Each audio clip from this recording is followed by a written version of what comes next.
All right, everybody, I'm going to bring this Health and Human Services Committee meeting to order. It is 3:45 p.m. on January 23rd of 2024. Happy New Year. Thank you. Welcome, everyone, back to the committee. Appreciate everyone's continued participation and good work. We're going to start with Director McDonald. Good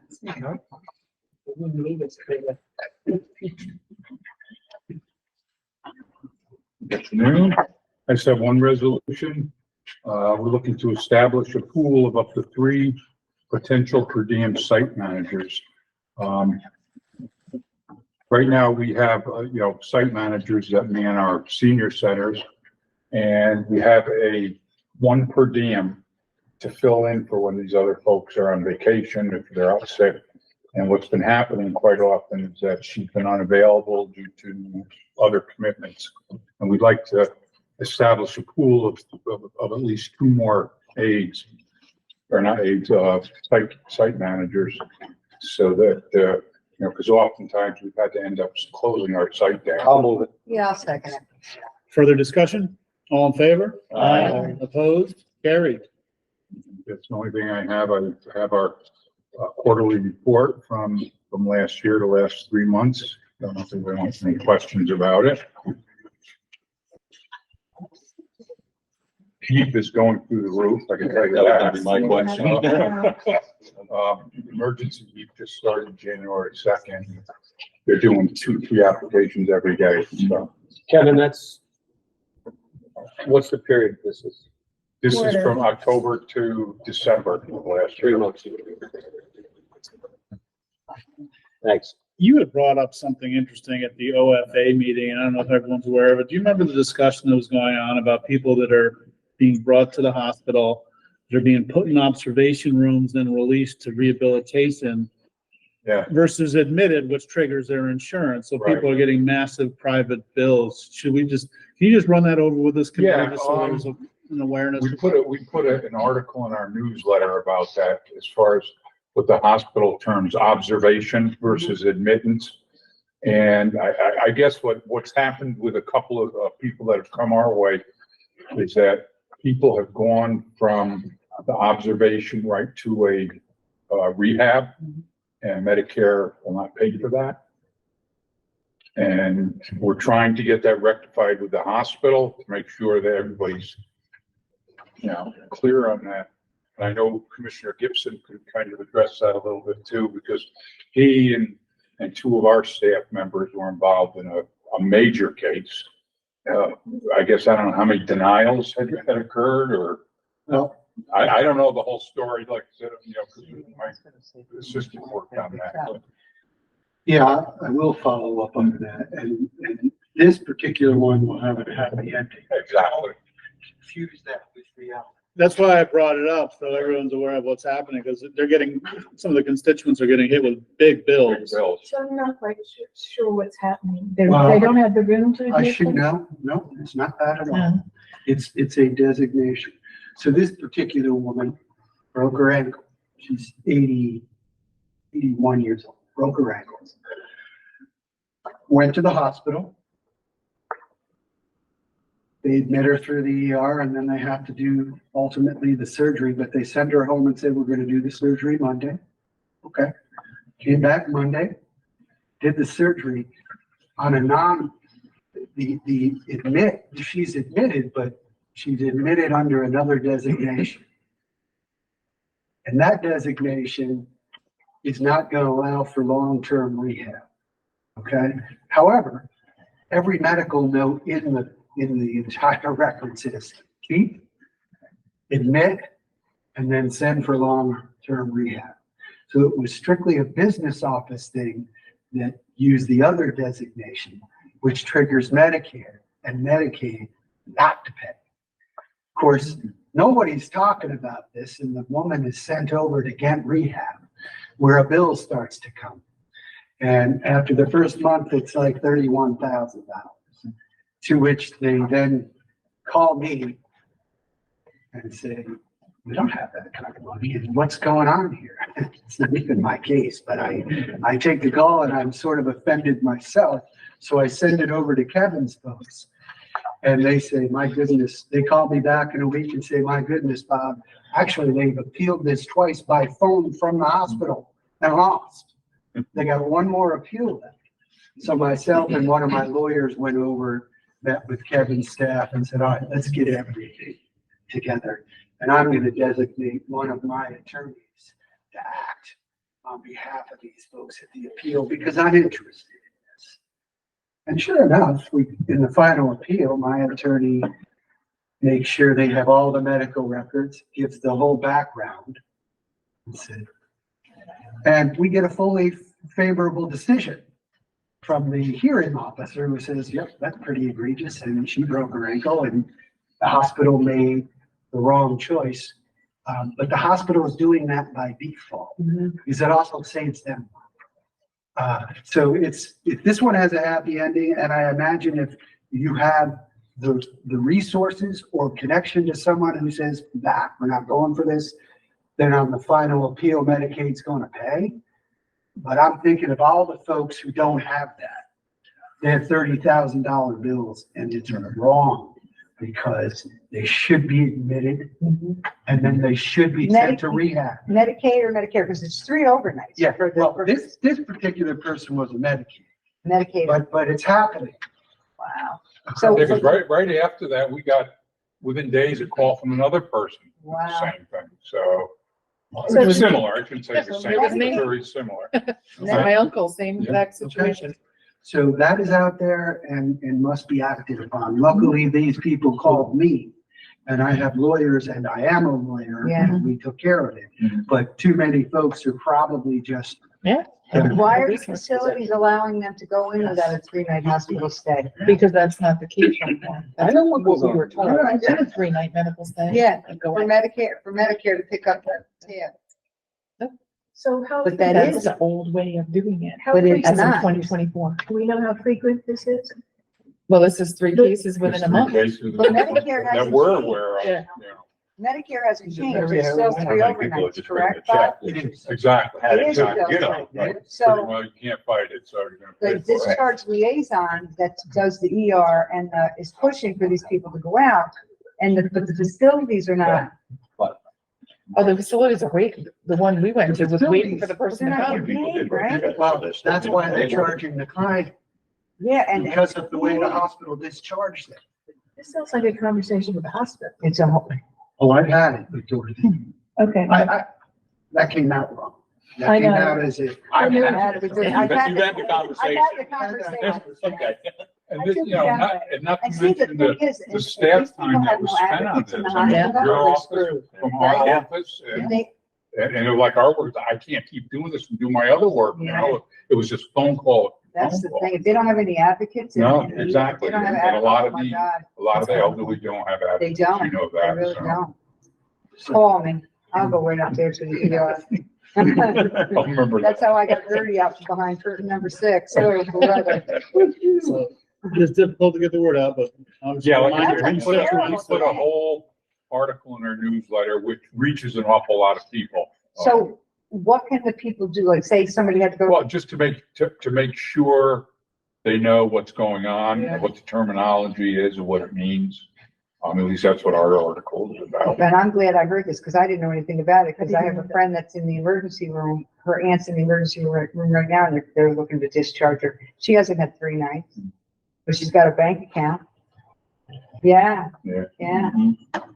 Oh, boy. Kevin, send that art, so we can Pardon me? send the article, the newsletter to me. Okay, Yeah, it's online anyway. Okay, yeah, yeah. Newsletter's up by the- Okay. Just do a little snip of it. my goodness. No, I was quite shocked when I heard it when I was sitting at that OFA advisors council meeting. All right, are there any further questions for Director McDonald? Boy, no. Thank you very much, sir. Huh? Slime hospital. Slime. Okay, up next, Director McGann. Hello. Yeah. How are you? Hi there, how are you? I'm well, how are you doing? Very good, thank you. Good. I've got a couple of resolutions for you today. Requesting for authorization to contract with Anna Papadakis to provide training to the Director of Children with Special Needs for the Department of Health in her retirement. Do I have a motion? I'll move it. Second. Further discussion? All in favor? Aye. Opposed? Carried. An authorization to fill one public health technician. Oh, yeah, second. Second. Further discussion? All in favor? Aye. Opposed? Carried. And to fill one Director of Children with Special Needs due to retirement. Move it. Second. Further discussion? All in favor? Aye. Opposed? Carried. Request authorization to move funds to cover mandated preschool transportation costs. Second. Further discussion? All in favor? Aye. Opposed? Carried. And to move funds for early intervention contractual services. I'll move it. Second. Further discussion? All in favor? Aye. Opposed? Carried. Authorization to contract with speech language pathologists for early intervention services. Move it. Second. Further discussion? All in favor? Aye. Opposed? Carried. A lot of foodborne illness we're still seeing, sporadic respiratory outbreaks at long-term care facilities that we're monitoring closely. Pediatric flu, pediatric RSV. RSV just became reportable, so we are beginning to collect some of the data in ways that we weren't able to before. So we're hoping to be able to present that back to the public, and so that's really helpful. 193 cases of COVID in December, bringing the total year-to-date to 1,841. That is 10% of the total number of reported cases since the beginning of the pandemic, so. Do you have the number of, what was December of last year? I don't have that offhand, but I can get that for you easily. Okay. Yeah, I can Just pull that. curious, that's all. Yeah, yeah. It just seems like it's everywhere again. Yeah, the New York Times is sending out. January was 441. Huh? Yes. January was Last 441. January Yeah. 23. So we do, as I mentioned, we are monitoring RSV. So now we have 14 people, Columbia County residents hospitalized for respiratory illness. 10 of those are COVID, 2 influenza, and 2 are RSV. So that's concerning. You know, we do have vaccines for all those things. So, you know, it's never too late. And particularly people in or in close proximity to, you know, long-term care facilities and, you know, any close proximity living situations. We would strongly suggest those individuals get vaccinated. I think I read something, we're seeing a vaccine hesitancy from the 60+ group about the RSV vaccine right now. Well, it's frustrating because it's so hard to get. You know, we've had people really struggle to get their hands on a vaccine, and you know, when we have vaccine hesitancy, it's when you put one more barrier up, it's discouraging, and that's our fault. So, you know, trying to educate and try to get, we don't have the RSV in our department yet, as it's, you know, the big pharmacies are going to get it before us. Or just supply is just limited, unfortunately. Cause I got my flu shot and my RSV shot at the same time. Yeah. At my doctor's office. They said, let's do both. And you can absolutely was do that. September. Yeah. And that's the ideal. I got my to get flu it and too. COVID And, you know, and right- some people think that, you know, oh, Wait till. too late, or, you know, keep putting it off, but it's never too late. So many people I know that work in healthcare that have had it all, that have to have it all. And it's just so sad, so sad. It really are, so sad. Our wastewater, this indicates that it is a sharp increase there. I will say that, you know, this was as of December, and since it has, you know, calmed back down, that can be kind of alarming when you see that. But, you know, anecdotally, I know we all know people who've been infected with, you know, COVID, flu, RSV combination. It's a little strange because the wastewater here for January looks so low, but it says that we had 441 cases. So was Yeah. Hudson disproportionately free of cases in January? And that may be the case, you know, and wastewater is still so new, we don't really know how much we can count on it or how, you know, direct the relationship is. So some of that remains to be seen. We're trying at the The very rest of it beginning of looks this. kind of consistent with, yes. And then, it's kind of hard to tell there, but similar to what you may hear in the news, JN.1 is 75% of our cases now, that variant. So that's what is being seen on the, national and international level too. And that's a derivative of the 2.86, which is evasive. This one, you know, there are certain, mutations in the spike protein, but the experts are out there are still saying that it's, you know, it's as close as we often can get with vaccines. Yeah. And the AB shot pods are done right now. You're doing in the 325. Yes, we are. Every other week, every other Thursday, from 1 to 4 down at 325 in our clinic, we're doing COVID pods. So we're still doing COVID vaccines. And then if you can't make that, we'll make it work. If you just give us a call. Is this Thursday one of them? Or the next Thursday? Isn't it? I can Tell me later. Okay, yeah. And you still have Moderna that you got from Albany County or something like Yes, that? we did order a little bit more Moderna. So we made that big order of Pfizer at the beginning, because that was the quickest way to get it.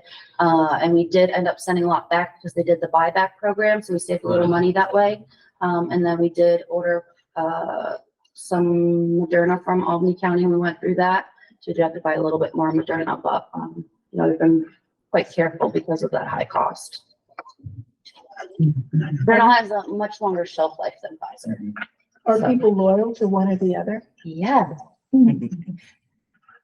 Yeah, a little crazy, how dedicated people are to their brands, but I guess you can see that in just about any single thing you can look at. Coke, Pepsi, yeah. My lucky jeans. So, you know, we do our best to get people what they want, but we let them know that the vaccine you get sooner is the better brand. So.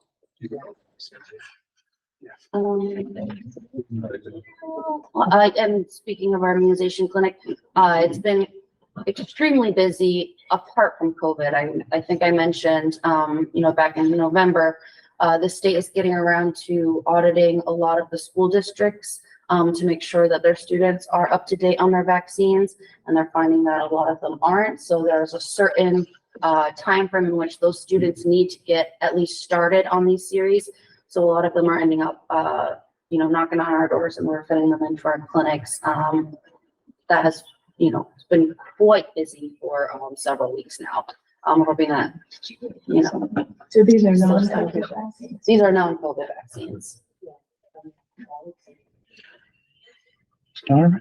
Are there any questions for the director? So we owe Anna Papadakis a terrific thank you for many years of service. How many do you know? 10 with us, but she's been working in this space for a long time. Okay.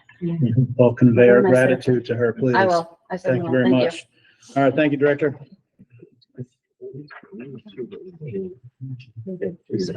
Up next, Commissioner Gibson and DSS.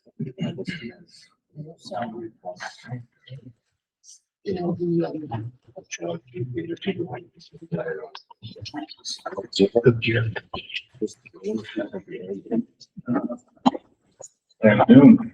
It's just so nice to see everybody. It is. It is. In person, not on. Okay, start out with requests that I have for resolutions. One is to fill the part-time transportation aid. Second. Further discussion? All in favor? Aye. Opposed? Carried. Second is to enter into an agreement with Marla Joyce. I'll move it. Second. Further discussion? All in favor? Aye. Opposed? Carried. And the third is to enter into an agreement with Columbia County Sanctuary Movement for the provision of food items for the community refrigerators throughout Columbia County. Move it. Second. Further discussion? All in favor? Aye. Opposed? Carried. Presently, we are out of rooms, so we're hoping against hope that somebody doesn't present tonight. If they do, we'll find something out of county. This is for emergency housing. On the right side, work is moving right along over at the Green Street Church for a warming center that we project. And we hope to have some sort of opening on that very early in February, which everyone on this committee will get an invite to. And all our partners are ready to serve that with their food and the like. So that is very good.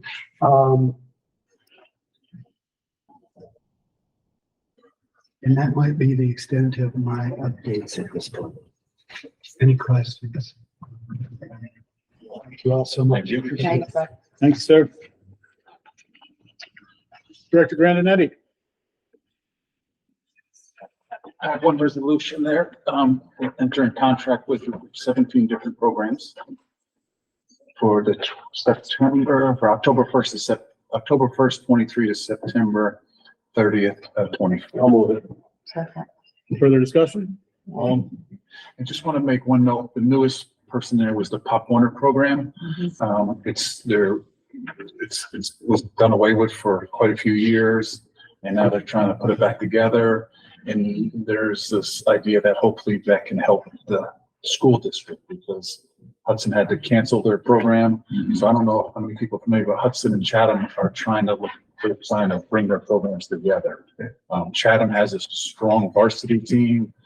Hudson has a strong modified JV team, and just so together it would work in terms of numbers. So I spoke to both athletic directors, and it seems like they're on board. So I'm sure there's some technical stuff they have to work out.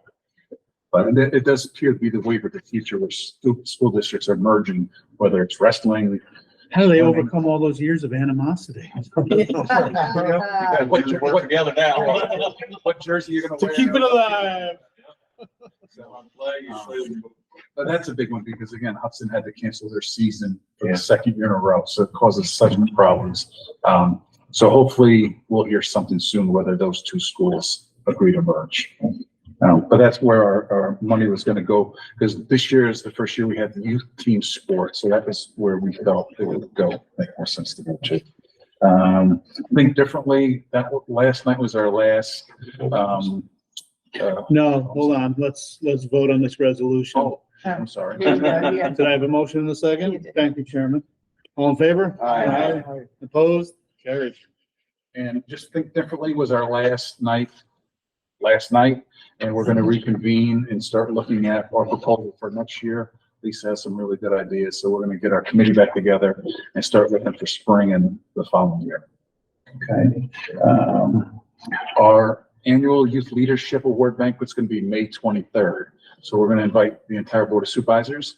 We were able to get Spark of Hudson and DSS to sponsor the event, so it's gonna be, no one's gonna be charged, and it's gonna be a nice evening. We're gonna recognize two giants in our community in terms of leadership, and we're looking forward to. So hopefully you can put that on your calendar. May 23rd? Yes, we're gonna have that at the expo. It's on a Thursday. What time? 5:30, 6:30. Thank you. And the other program that we participated with the clerk, the sheriff, and the DWI coordinators, we have 70 contracts signed so far with the Parent-Child Driving Initiative. Great. So that's from maybe like six weeks. And so we'll keep tracking that. Hopefully we'll see safer drivers with our teenagers. Need some safer driving for more adults. Yeah. Oh, It's terrible. Well, if they learn that when they're a teenager, maybe it'll carry on. But retroactively, what do you do? Well, I don't know. Maybe they go home and teach mom and dad. No, it's in addition. In addition to, okay. And the youth leadership, annual youth leadership award thing for the state is February 5th and 6th. It's in Albany. It's not close to us. Having to go. Are we sending our candidates up there for statewide recognition or You no? know, no, but it would be nice to get some youth engaged at the state level. That's never that easy. Nice. All right, any questions for Director Grandinetti? There being none, thank you, sir. Last but not least, of course, Director Almasi. Just need 50 minutes. Or 55, because I always run late. I promise I won't take up all that time. Hi, everybody. Nice to see you all. Happy New Year to those of you that I haven't had a chance to see between now and the New Year. Total of 3 resolutions tonight. I believe 2 financial resolutions, 1 general resolution. The first financial resolution has to do with accepting the opioid abatement funds for the 2024 year. Second. Further discussion? All in favor? Aye. Opposed? Carried. Second financial resolution is also connected to the opioid abatement funds. There's carryover from 2022/2023. So we're just carrying that over into 2024. Further discussion? Do you know how much the carryover is? 90-some-odd-thousand. Yes, thank you. $329 in total spent. Thank you. All in favor? Aye. Opposed? Carried. And then the last resolution is a general resolution involving Novotel. And Novotel is the virtual consultant that provides us 1 nurse practitioner at this time. We ask you for your support to continue that. The county currently does not have a title that has an adequate grade for us to recruit competitively for a nurse practitioner. So it's working out well. Once I presumably getting your support tonight, I will have conversations with the union about continuing that relationship. I don't expect any opposition from UPSU. I've already had some unofficial conversations with Mr. Kutsky from UPSU. Move it. Second. Further discussion? All in favor? Aye. Opposed? Carried. Okay, thank you. Yes, there are a few items on the agenda that I was hoping to discuss with all of you. Let's see, I'll start with what I consider the easiest, hopefully, which is I would like to get your support to create some signage outside of the Human Services building. At the moment, other than, I believe, the county seal and the building being labeled Human Services building, there's nothing there identifying the occupants. I bring this to you under the auspices of our efforts as a department to market ourselves. We've tried all sorts of things, radio spots, signage, banners, everything. And yet it's not lost on me that we have nothing outside of the building letting passersby know who occupies the building. This conversation has come up in the past where it's been debated about whether that would be appropriate or not. We wouldn't want to inadvertently stigmatize people who are entering the building. The contrary argument to that is that, it's a different time, it's a different age. We shouldn't feel ashamed or embarrassed about seeking out behavioral health services. Not to mention, just because you see somebody entering the building, there's I believe a total of 7 other tenants, or maybe 7 Right. total, including ourselves. So it's not a guarantee that if you drive by on the road and you see your neighbor entering the building, it's not a guarantee that they're seeking behavioral health services at the clinic. So I've reached out to the sign maker, who I believe is through the highway department. Highway department. They told me they can make me any sign that I want, but I just wanted to discuss this with all of you to gauge your comfort and get your support and your thoughts on this. My question would be, what do the other tenants feel about it? Right. So if I were to get your tentative support, I would then approach them and say, hey, I have tentative support. If I got your support, that would go a long way in codifying the full support from the Board of Supervisors. What I envision is basically I don't know how to demonstrate it, but if this is the building right here, this is the large parking lot and this is Columbia Street, basically putting something right here so that as you drive by, you can see who the occupants are. And the sign maker would construct it, so God forbid that changes. I know there may be some movement in the near future with the acquisition of 11 Warren Street. You know, we can slide that out, slide somebody in so that the whole sign wouldn't have to be edited. I'm sure they can figure something out. But I think So Yeah, I your understand. intention to label all the departments that were within the building, though? is yes, your thinking. county departments and even non-county related tenants such as the healthcare consortium. If you give me your tentative support, I can speak to the occupants and we'll see what they think. Why wouldn't we want to do that? I can't think of any reason why we wouldn't want to do that. I think it's a good idea. I just don't know if every tenant is gonna want that.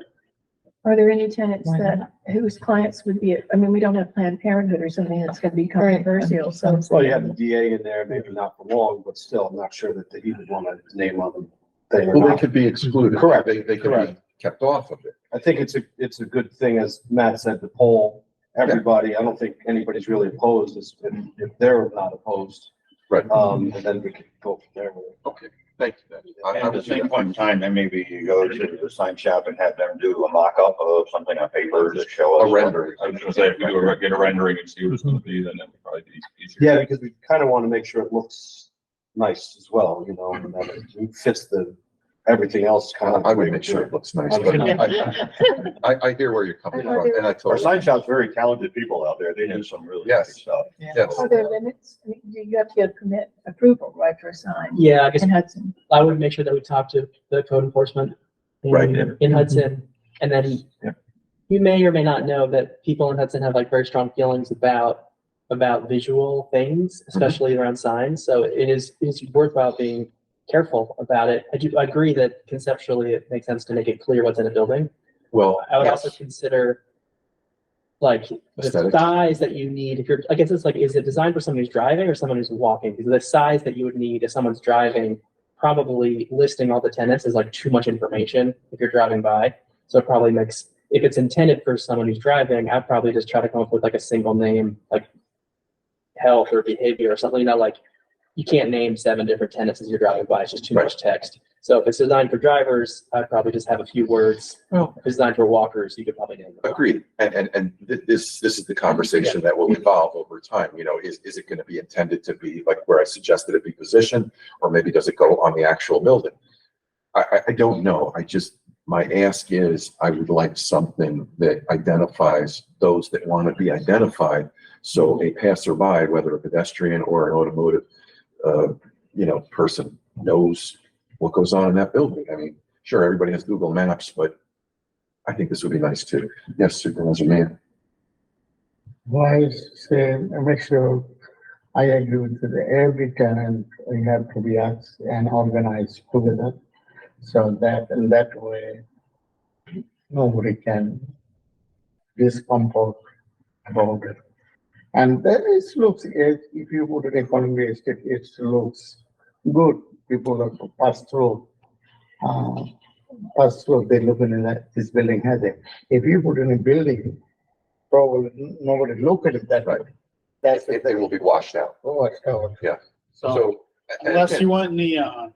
No, no neon, no class, classic, we will, but to your point, Supervisor, I'd be interested in hearing what code enforcement has to say and things like that, because I'm aware that, the parking lot belongs to City of Hudson and the sidewalk, and, that's basically where I envision it going, but again, I'm not the sign expert, maybe the sign maker has some ideas and so on and so forth, but let's start with first things first, and me surveying the tenants. I'll report back next month, and hopefully have a rendering by then as well of what I envision, or maybe the sign maker will say, man, here's what we could do that's even more appealing and would catch more attention. Right, because the building inspector also probably has square footage requirements, so I think that. So better we talk To to how him. much you could put on. Talk there. to him. Sign maker may be aware of that. Right. Make it Sure, include him.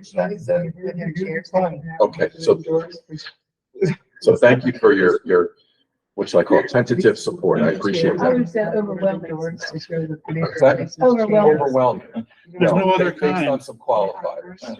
All right, next thing I want to talk to you about, is the topic of emotional support animals. And then they have what it is hanging. So currently, So it's- as a rule, the department does not lend its support in the form of letters for these types of requests. Clients have come to us and requested us to provide them justification or support for them to have an emotional support animal. There is a lot to learn, know, and understand when it comes to that term, emotional support animal. They can be an emotional support animal, they can be a service animal, and then there can be certified therapy animals. So right there is a whole mouthful and a lot to understand. What I'm asking for from you all tonight is a slight deviation from our current practice, which has been to not provide anything. I currently have a staff person who herself has a certified therapy animal for herself. She requires that animal, the animal has the certification, so on and so forth. So I consider her to be, I don't think she would mind me saying, an expert on this topic, and she has helped me understand it. She will be training staff to all the nuances of it, and she's already been my assistant in communicating with the county attorney's office about the ABCs and 1, 2, 3s of all this, because she came to me early in her employment and said, Dan, I have a client, he'd like me to write a letter. And I gave her, standard response, we don't do that. And she said, why?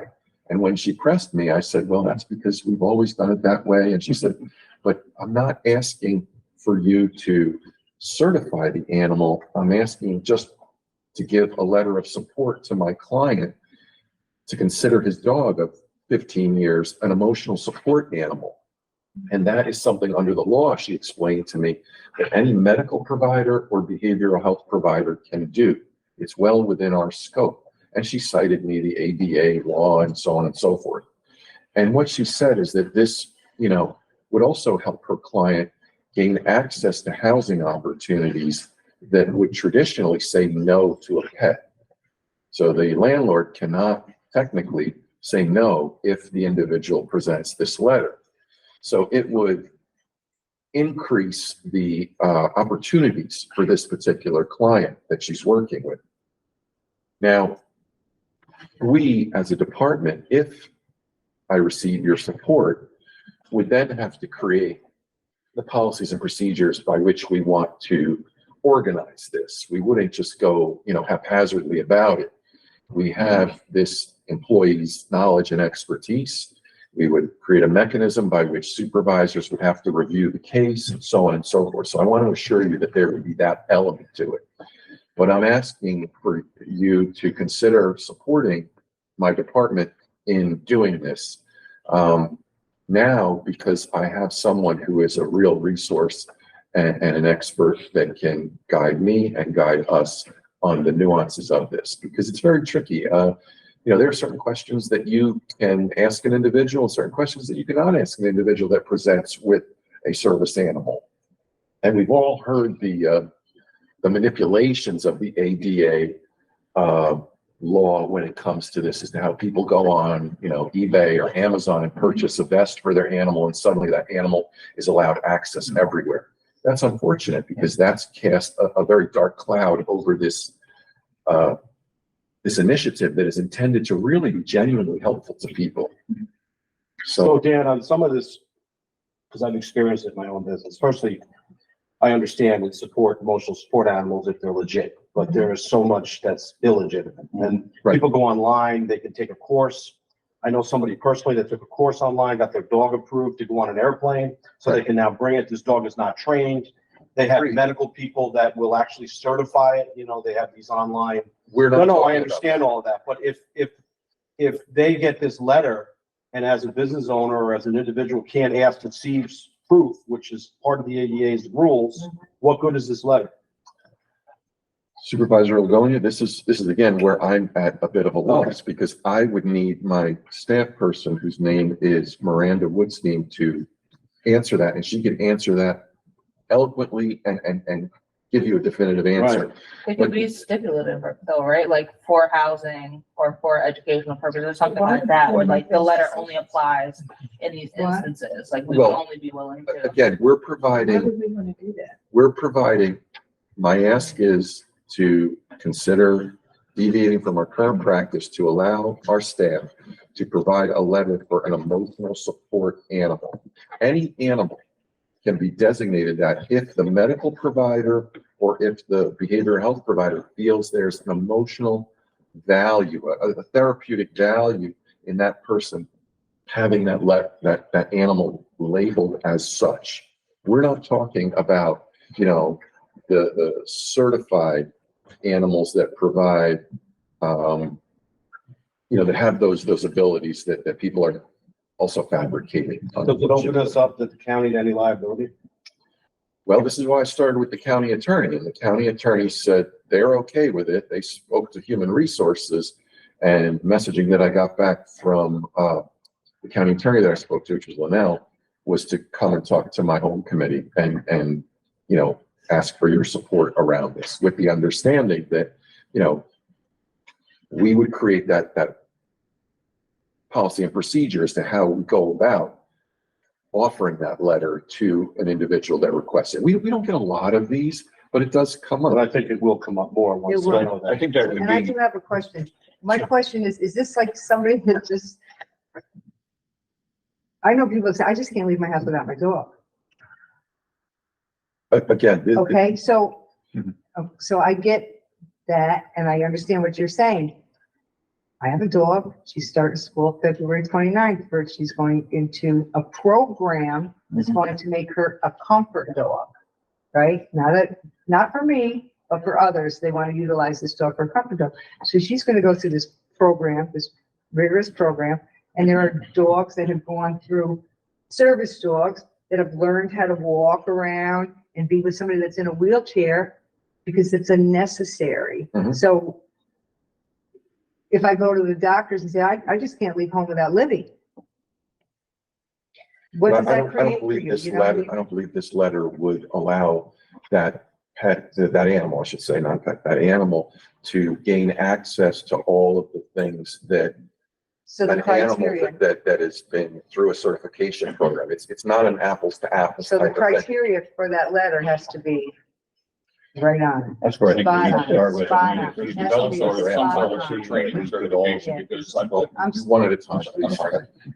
I don't know who spoke first. go ahead. Okay. I was just saying, if we had a draft policy to start reviewing, I think there's a lot of parts to this Yeah, that a lot of a lot us of don't parts. understand. If you've got an expert that could help you start developing a draft policy, and then we could look at that and say, Would it be helpful if I had Miranda accompany me to this meeting? Well, I'd also like to have the county attorney and HR in the room as well. Okay. Yeah, The other there's a thing is- lot to it. Is this a Supervisor. service that they can't provide otherwise? I mean, are we filling a gap? Or it seems to me that a medical provider would provide this letter if someone needed it now. Are you saying that the people that are coming to you don't have access to a medical provider? That's why they're coming to your caseworker? In some cases, they don't have primary care. Or maybe the standard is lower. That's the, It's easier to get a letter that says you need an animal to be with you than to have a medical provider take somebody's license away they can't see to drive.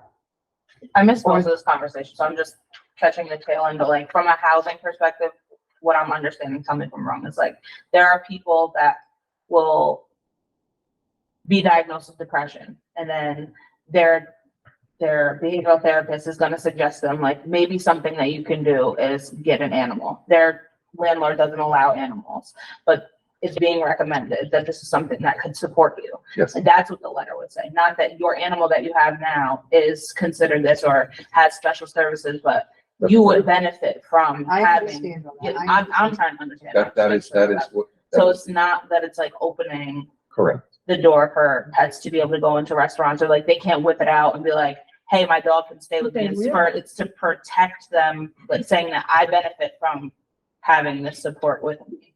Right, but that same thing with that dog, if it's not properly trained, Mhm. even though it's your emotional dog, which I completely understand. I've had that in my own apartment buildings. And I'm not opposed to dogs if, you know, I meet the dogs. And I've had individuals say, this is a support dog. And the dog is out of its mind, bonkers, you know, and it's too big and so I understand how it could help if the dog went through a you know, dogs that are going around with handicapped individuals, those dogs are trained. They Oh, come they in the go big restaurant, they time. lay under the table, they don't move, they don't bark, they don't lash out at wait staff. I've seen it all the time. So Yeah. for me, I would say that I would prefer that the county attorney, HR, and this individual that could answer some of these questions came before I would support it. I That's- ask one more question? Same here. One more question is just like, so this letter would only be like the first step, and if the landlord decided, okay, that's not enough, you still have to continue the process. This is only to give them what they're asking for your staff to be able to give them what they're asking for, right? Like, there's still. But then, what legalities that happens they with those individuals that come in, they are not just saying, hey, would you consider it? Mm. It is a forceful approach that says, I have this letter, this isn't, you cannot deny me. And then that individual, that person aside from the dog may not even be qualified, but then they come back at you and there's. But according to the What I'm- metrics that what you I'm hearing- develop, you know, you would also include that about Right, so if I what may, exactly is the entitlement. what I'm hearing is that the group would like more information, and I'm happy to do that. Or, you know, if you all told me, Dan, this is too slippery a slope, I would respect that.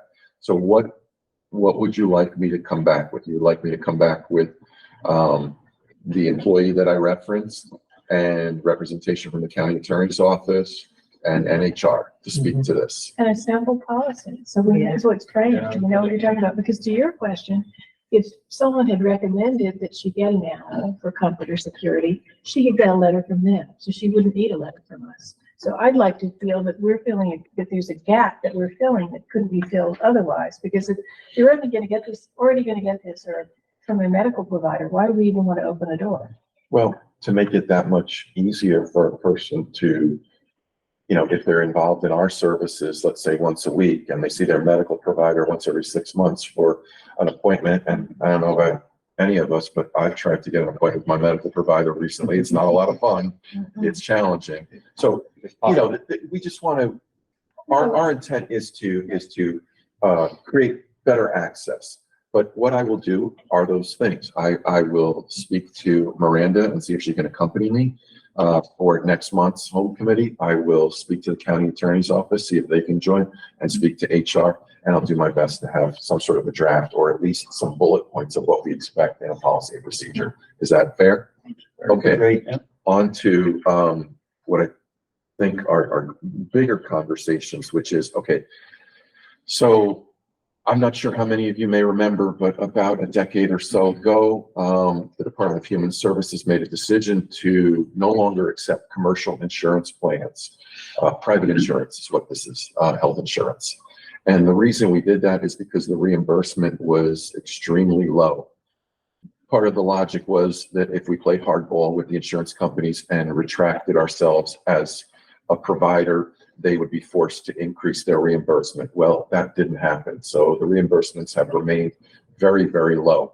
Times were different then though, because our census was at about 1,000 or 1,100, and we had enough clinicians. So there was enough work to go on between the clinicians that we had and the amount of people we had coming to the clinic. So all of you have been on this recent journey with me in terms of trying to find staff, right? I have been successful in doing that. We are very well staffed at the moment. Thank you all for your support and encouragement with regard to that. We have, ironically, another problem now, which is we don't have enough clients. I believe I've spoken about that here. We have more staff, more clinical staff, I should say, than we do clients. So these new hires have lower caseloads than what I'm comfortable with. All right. So this has prompted me to think about how can I improve that? I've talked to you about the marketing efforts and things like that we're in the midst of. But another consideration would be to approach certain commercial payers and try to negotiate an enhanced rate with them. So one of the biggest commercial insurance companies around here that represents a lot of covered lives, as they call them in Columbia County, is CDPHP. Spoken to CDPHP. CDPHP has basically come up a tick has offered, I should say, to come up a tick to the point where it would basically cover the hourly rates for our clinical staff, our social workers. So that would help us if we accepted those members. It would help us increase our census, and we would at least cover our cost for that social worker that is working with that person. Any questions about that before I go into a different phase of this conversation, but a closely related element to it? Is the decrease in census associated with the change in insurance policy, or is it associated with a whole host of other things? No. And so why do we think this would contribute to an increase in census? Well, we think it would increase the census because it would open up a new pool of people. A new bucket. A new bucket of people to come and receive services that previously doesn't exist because we only accept Medicaid and Medicare and the managed derivatives of Medicaid. So by accepting private insurance or commercial plans, as the insurance companies like to call them, we would be opening up new territory.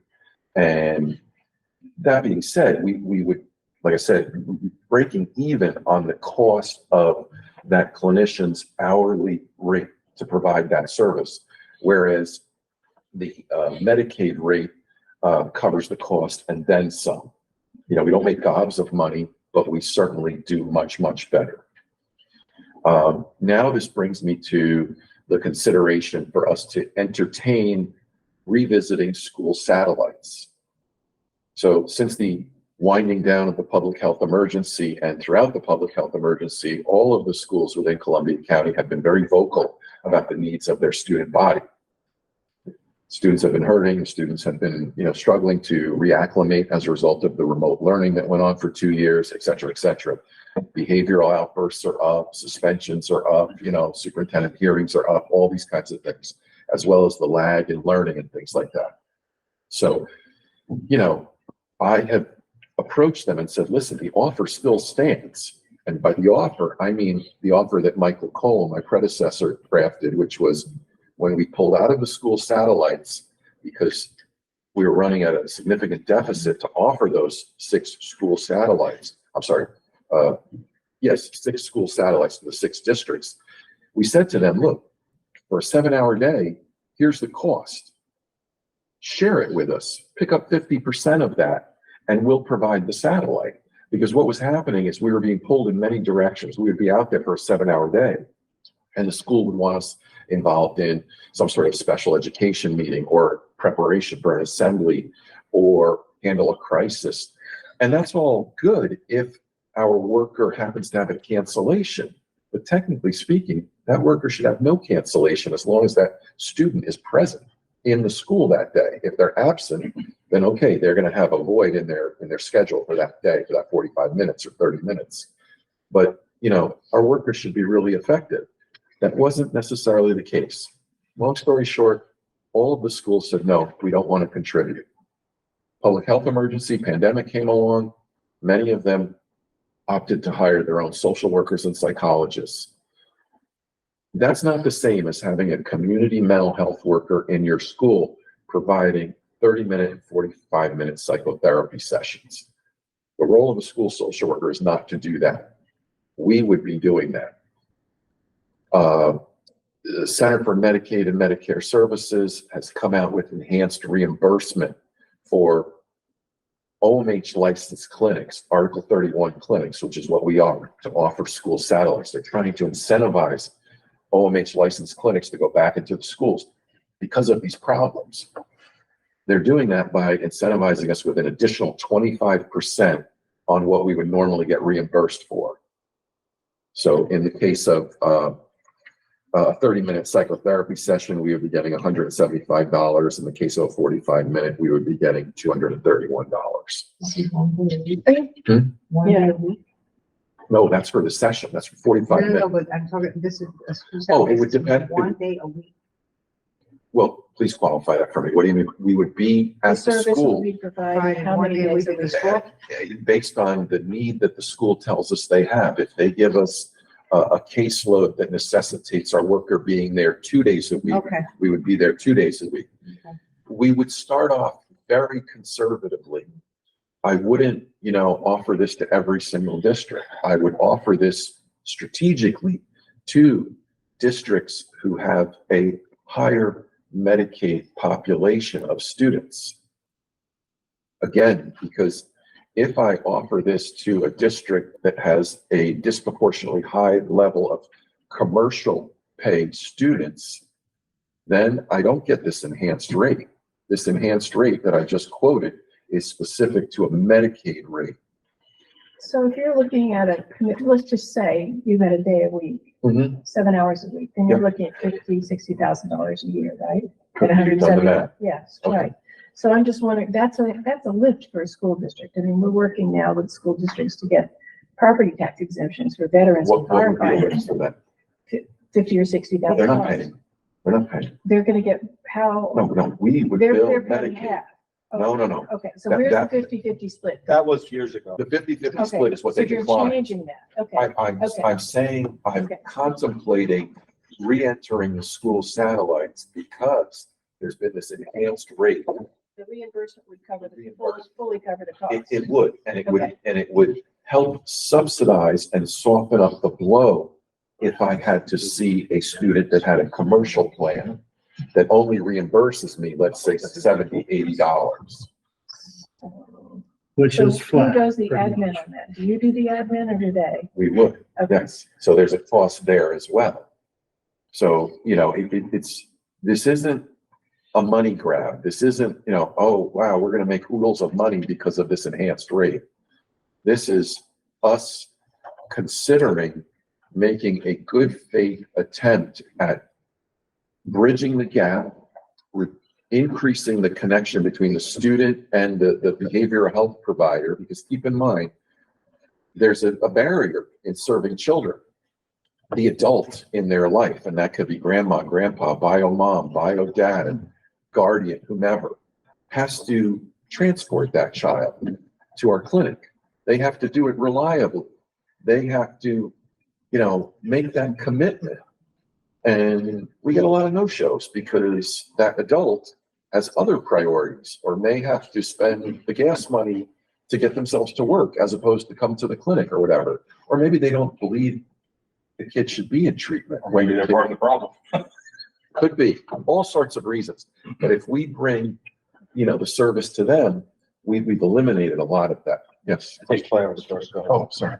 That answered some of my question, but I was also gonna ask if the schools that you're targeting are schools that get Medicaid, those are schools that maybe through advertising or something would continue to benefit from your program, whereas some of the other schools that have the private insurance or have higher rates of private insurance are missing services. So would we eventually target them? We wouldn't exclude any district. The logic here is to, jump into this pool maybe with our big toe and check the temperature to see if it's manageable. Do we have the staffing to do it? And at the moment we do.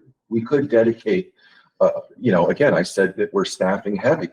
So we're in a position where we could take a staff person and offer them to the school.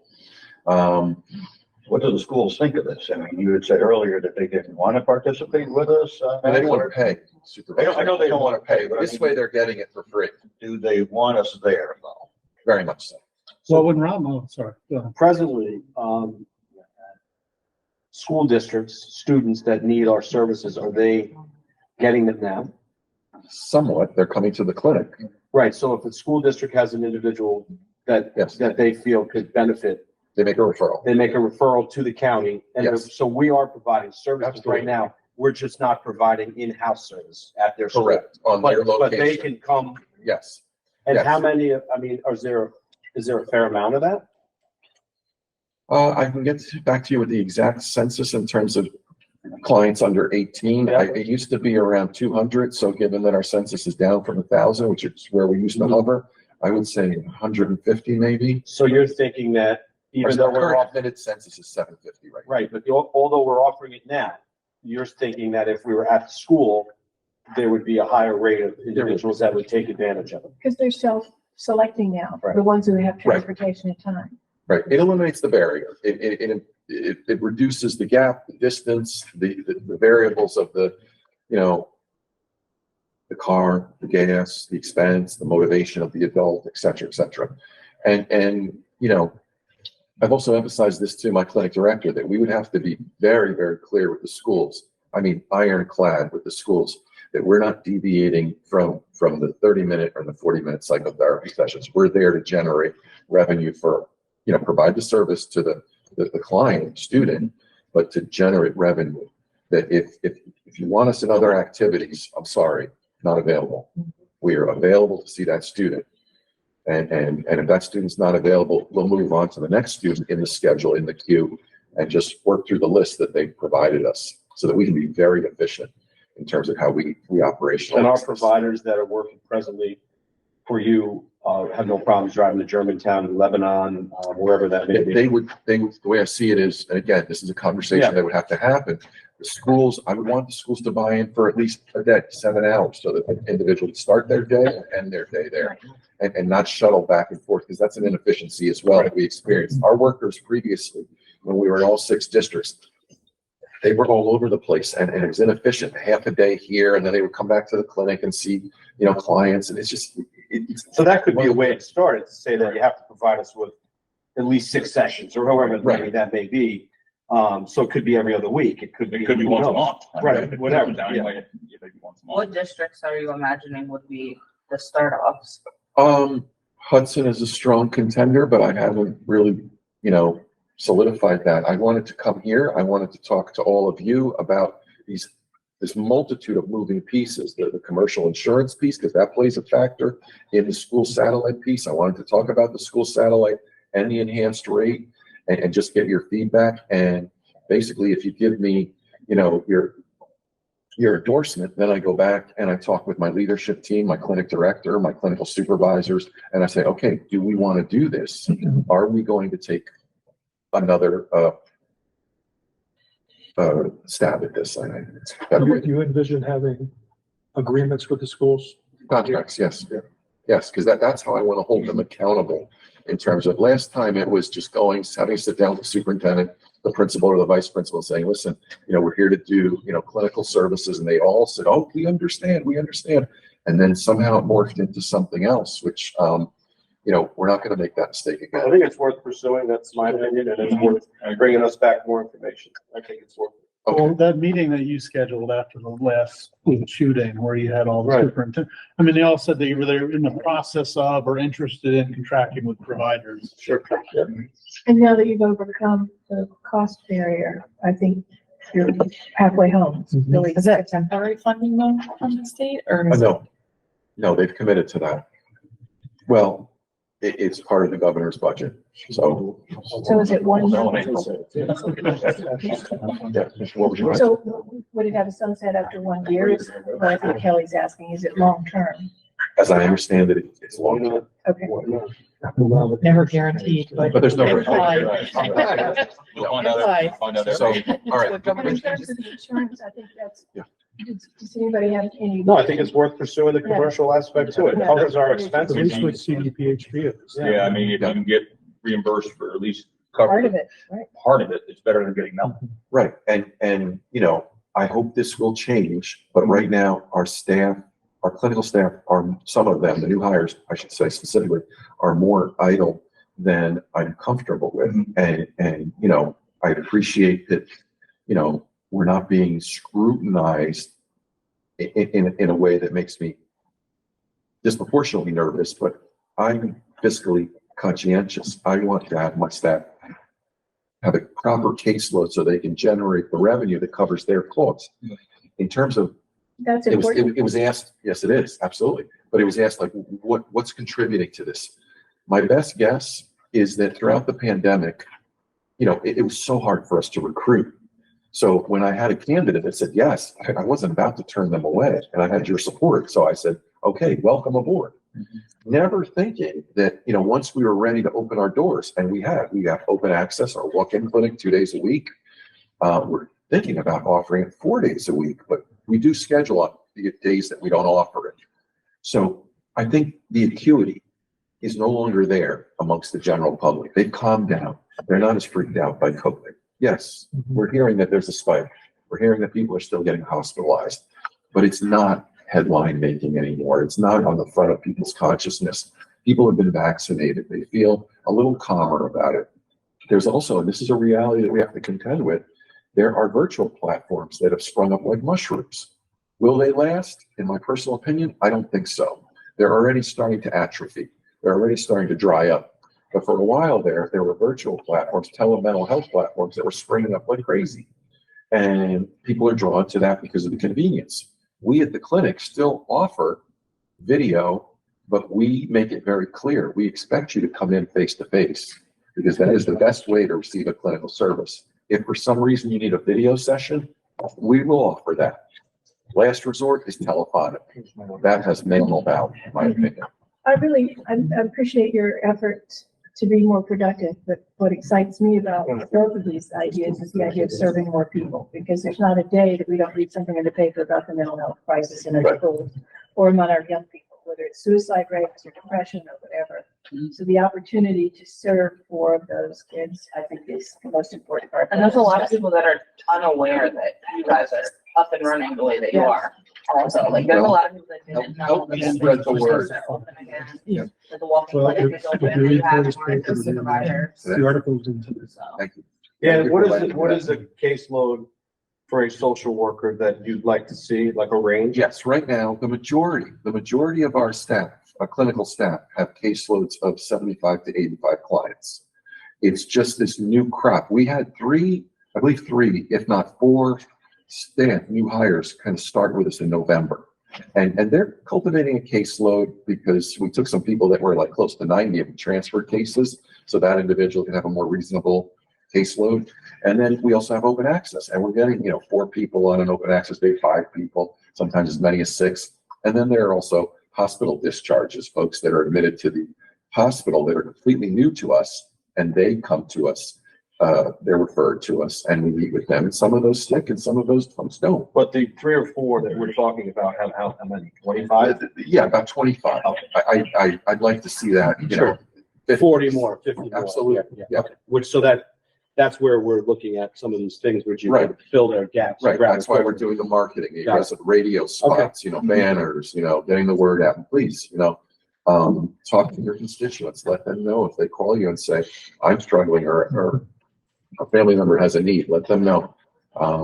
We're doing everything we can. Thank you. All right, so just to reiterate, we are fully supporting that. You can research that and go into the schools. Thank you. And I will let you know if now that I have your support, I will let you know how we're doing with that, and because we have to strategize now that I have your support on how we want to operationalize that. Thank you. Thank you, Director. Anything from the supervisors? Anything from the public? Motion to adjourn? Motion to adjourn. Second? First, second. All in favor? Aye. Thank you, everyone. Okay, I'd like to call the January 16th, what is January it? 23rd Public Safety Committee meeting to order, please. First up is the sheriff.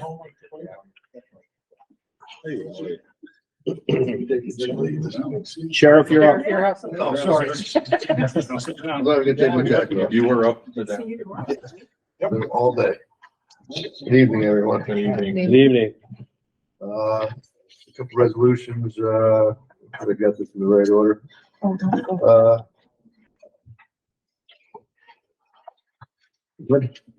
The first is the authorization for sheriff's office vehicle to be declared surplus and sent to county auction. Move it. Second.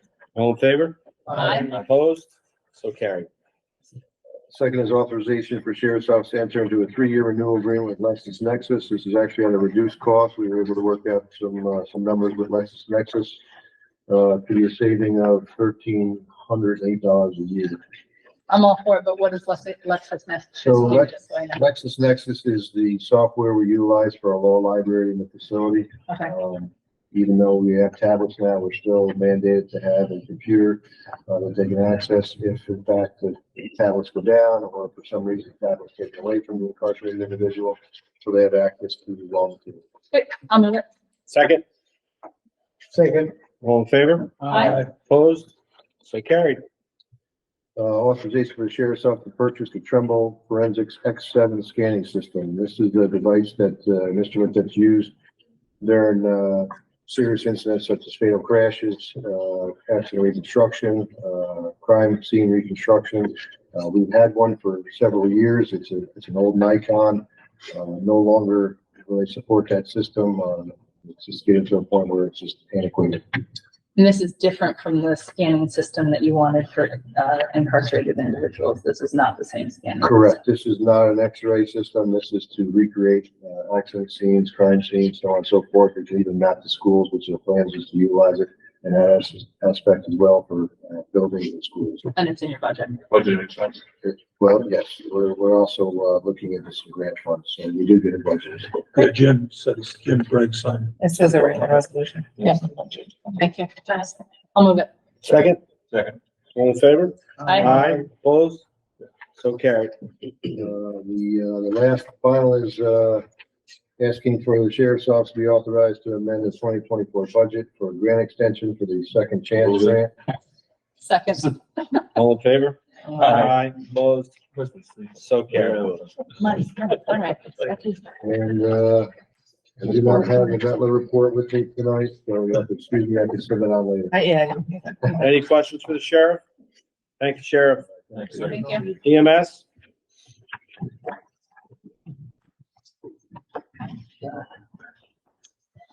Long way.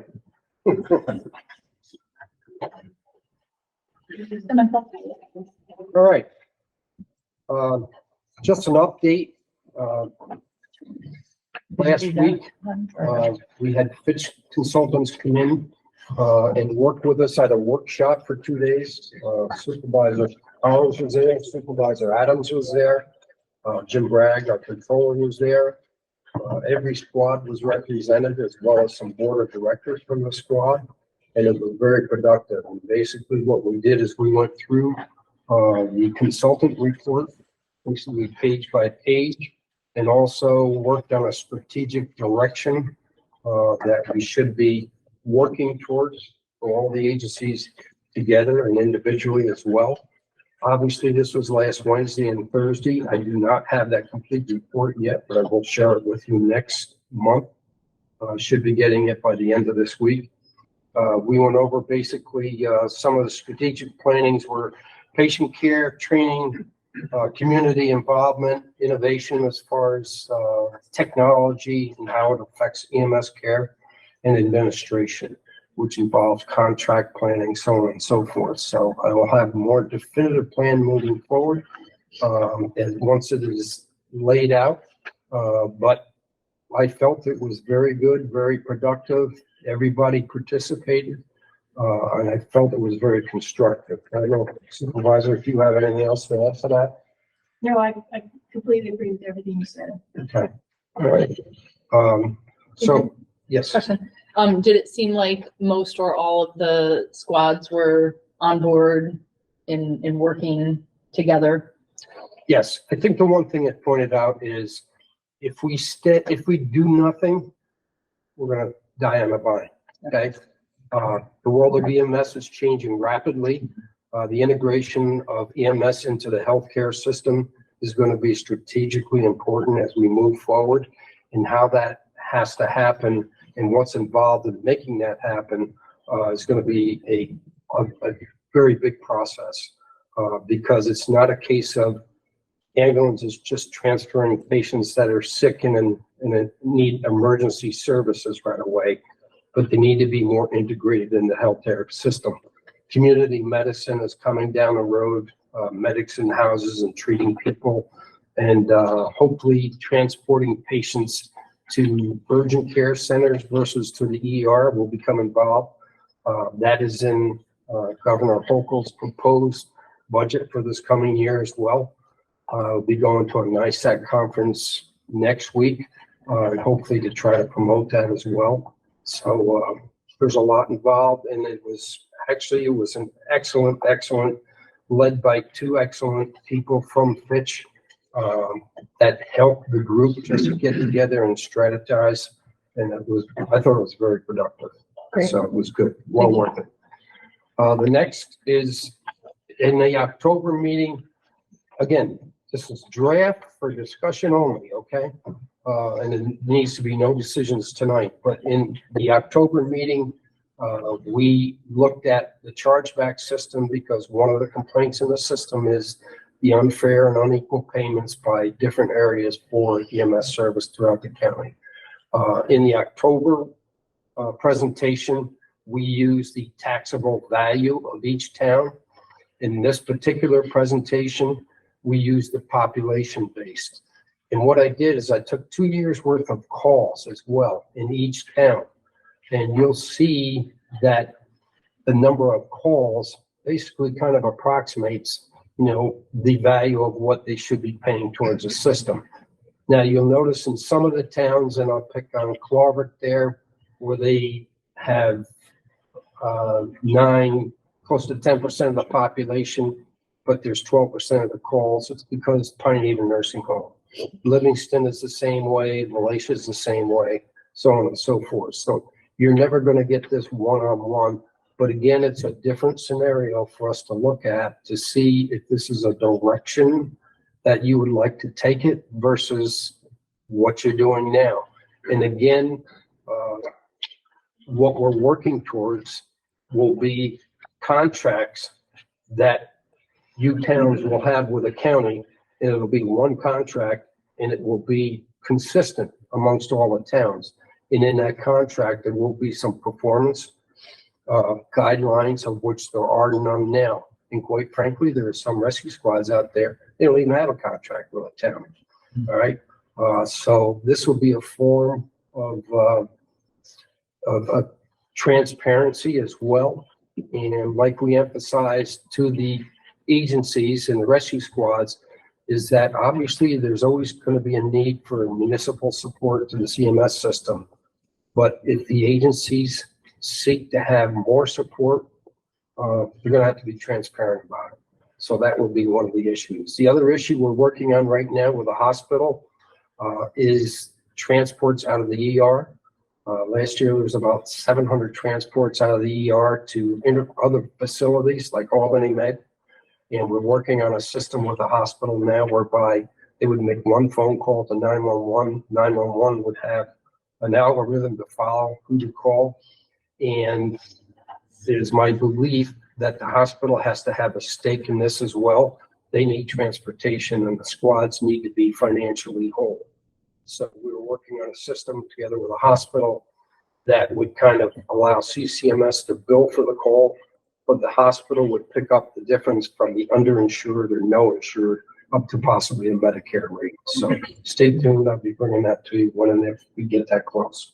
Yes, I have a question. Yep. And I think it's just like a repeat of what I had mentioned the last time we talked about it, is that I guess I would like to know more about sort of this decision to do cost based on population. Is that the right way to do it? Me looking at this chart, you mentioned Claverick, but if you look at the towns that are near the hospital, Claverick, Greenport, Hudson, Stockport, they all have really dramatic rises in cost. We're talking like 3 times as much to do this plan. Mm-hmm. And if you look at the total percentage of calls, the calls handled by CCEMS are actually disproportionate to population for a lot of these towns, that it's the same as population or even less. Mm-hmm. So it seems like this system, for those of us who live near the hospital, would cost residents, we're talking 3 or 4 times as much. So it seems hard for me to tell my residents this is good for us, looking at this financial plan. But it also just, to me, it makes sense that it would be cheaper to run emergency services near the hospital because and in the denser parts of the county, just because you can have more frequency, shorter calls. Okay, I'm not sure what you mean by run emergency services near the hospital. Well, the Greenport Rescue Squad is near the hospital, Right. And the town. Me looking at the chart, what I'm seeing is that the towns that are that are adjacent to the hospital, Mm-hmm. like the most near the hospital, have the most dramatic rises in cost if we switched from the current system to the population full chargeback 125. So it makes me wonder sort of why we want to do this. It's one thing for us to pay a little bit more, but you're asking us to go from 75,000 to 300,000. Like that's a pretty dramatic rise. And it's not really clear to me why we do that just looking at the data that's been presented. But it would make sense that it's cheaper to run emergency services, to run EMS. It's more cost efficient to provide ambulance services in populations that are dense and near the hospital. Like it's just going to be a cheaper thing. So it makes sense that it would be less expensive to run those services. So if you're just saying every single resident should pay the exact same amount, if that's one thing, if that's about fairness, but if you're asking us to pay 4 times or 3 times as much, that seems like a little stark for me. I think I did bring a statistic to you back in October and November on the number of CCMS calls basically covered by the city of Hudson. And again, this is a system-wide approach. It doesn't mean this is set in stone. It's a system-wide approach. And basically, this was the cost in 23 or 24, and that's a projected cost of plus 2% in 25. Right. How we approach it is open for discussion. Right. So following up on that, I looked at that stat. So 7% of the calls for Hudson are provided by an agency outside of Greenport. So in essence, 93% are being covered by our home provider, and we'll be paying 3 times as much to cover that extra 7%. It's just like that's pretty stark. Similarly, it's about 7% of the total calls in the county. Like Hudson is about 7% of the total CCEMS calls, which is actually less than our total population. So it doesn't seem like right now we're disproportionately dragging the entire system, but we're being asked to switch to a system that is dramatically, I mean, I'm not talking about a 5-10% increase. We're talking like more than double increase. It's a tall order. I don't see the evidence that that like my residents are going to be excited about this. But I also think that in looking at this, we're looking at this as an overall for the county. And that's just so when you look at what Hudson pays, $75,000, you're probably underpaying now. Or should you be paying 3 times or 4 times? I don't know that, but I just know that when we started, like in the town of Austerlitz, we were paying $25,000. 10 years ago, we're paying $150,000 now because we weren't paying our fair share. How we work that out, I don't know. But I think I understand your point. But I think that some towns are not paying their fair share presently. So we already made those adjustments, like our 4 towns, because we support Chatham Rescue. We pay 100% of their. And maybe some of these towns just haven't had that increase yet. I mean, I know there's a lot more discussion point, but I think that's an important point to talk about. The other towns that are being served by Greenport EMS, it seems like we're all kind of on the same page. I mean, Greenport only paid 50, so we're paying 75. We're paying. Yeah, it could be all of those. I'm not picking on Hudson, but is there something particular about Greenport EMS that like it needs the towns that it provides to be paying 3 times as much? Like I don't see that in this chart. These funds wouldn't go directly to Greenport EMS. Okay, these funds go to Chatham, to Malaysia, NDP. This is the system cost of all those agencies involved. Okay. And again, this is wide open for discussion. It's just a draft presentation that what if we went to a population based? This is what it would look like. Okay, I'm open.